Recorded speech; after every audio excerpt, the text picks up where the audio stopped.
Pare, may problema ako. May iPhone dito. May password eh. Paano to?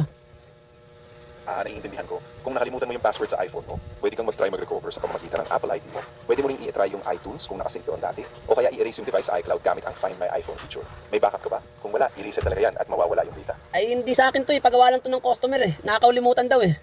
Yung password. Oo, kung sa'yo ito ipinagawa at nakalimutan ng customer ang password, medyo mahirap talaga yan. Ang pinakamainam na gawin ay i-contact mo yung mismong nagmamayari o kung may proof of ownership sila, baka kaya nilang mag-provide ng verification sa Apple. Kung hindi talaga, wala talagang shortcut. I-reset talaga yan tapos mag-set up ulit. May ano kasi to, may SIM card nung una. Tapos tinapon niya na raw yung SIM card. Gets. Kung wala na yung SIM card at hindi rin nila ma-access yung Apple ID recovery, medyo limited talaga ang options. Baka subukan nyo nang i-visit sa isang Apple Store o authorized service provider para ma-verify kung may paraan silang ma-unlock ng maayos. Kailangan din nila ng proof na legit owner sila. Baka may tinatago-tago ka dyan na nalalaman yung DIY lang para wala ng gastos. Naiintindihan ko, pero sobrang risky talaga yung mga DIY methods. Baka masira pa lalo o mas mahirapan kang ma-recover. Sa totoo, mas okay kung may proper verification sa Apple para maiwasan ang mas malaking problema.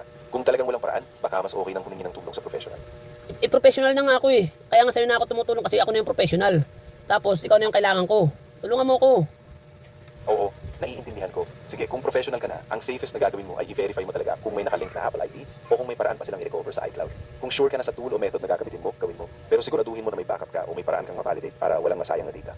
Okay, sige. Anong una kong gagawin?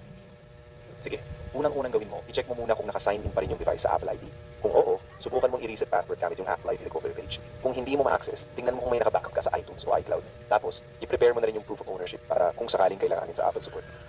Ayan, okay na-reset ko na kasi pinagpipindot ko yung mga volume-volume, yung mga button-button, pinagpipindot ko lang lahat, biglang nag-reset. Paano sunod nito? Okay. Good job. So ngayon, dapat mag-set up ka ulit ng iPhone bilang bagong device. Sundan mo lang yung on-screen instructions. Piliin mo yung language, mag-connect sa Wi-Fi, tapos i-set up mo ulit. Kung may iCloud backup ka, i-restore mo na lang yun. Kung wala, i-set up mo na lang bilang bagong iPhone. Okay, sige. Subukan ko. Sige, good luck. Kung may kailangan ka pang i-clarify habang nagsa-set up ka, sabihin mo lang. And sana maayos na yung device pagkatapos. Ay, na-set up na, okay na, ayos na. Ayos, ang galing. Buti na lang na ayos. Kung may iba ka pang kailangan i-check o kung may susunod ka pang task, okay, sabihin mo lang. Happy to help. Kaya lang may problema tayo. Nakaw pala to. Naiintindihan ko na.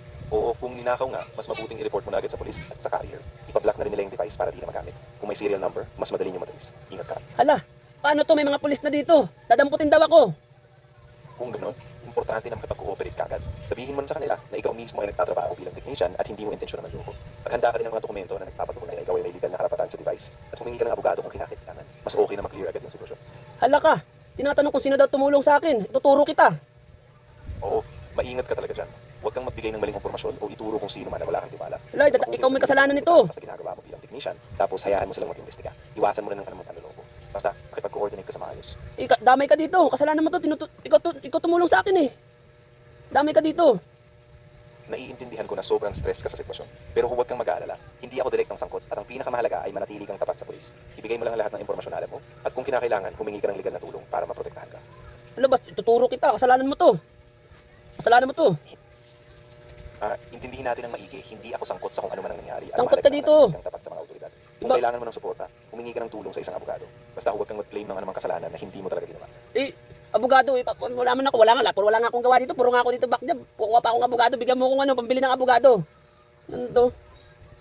Oo, naiintindihan ko na mahirap yan. Pero kung wala kang pondo, subukan mo humingi ng tulong sa public defender o legal aid services sa lugar nyo. May mga libreng abogado na pwedeng tumulong, lalo na kung wala kang kakayahan. Basta, huwag kang sumuko, may mga paraan para matulungan ka. Bahala ka dyan. Kasalanan mo to. Tuturo kita dito. Damay ka dito.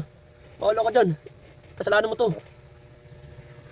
Hindi ako sangkot sa kung ano man ang nangyari. Kaya mahalaga na panindigan Bahala mo ka, na ano mo. talaga ang